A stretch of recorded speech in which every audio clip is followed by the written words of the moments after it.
Hello, Beshi! Good morning! Ito yung mga first toys ni baby girl.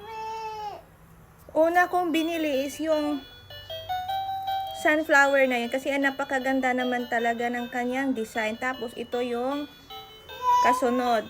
Yun kasi hindi yan battery operated eh. Kailangan mo siyang ganituhin. Tignan nyo.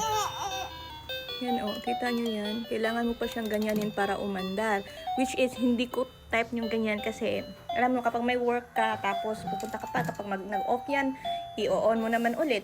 So, bumili ako nitong battery operated. Hindi ko kasi yan namalayan, hindi pala yan battery operated. Ito na sana lang yung binili ko. So, if suggest ko sa inyo yung kung ano sa dalawa yung bilhin nyo na to guys, ito. Pero kung pag ganyan, gusto nyo yung may nilalaro siya, pwede nyo din yan bilhin. Mura lang naman yan. Tapos, meron yung stick.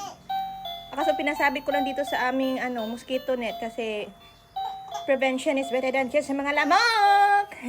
So, yan. Available yan mga kamarites sa aking yellow basket. Bye!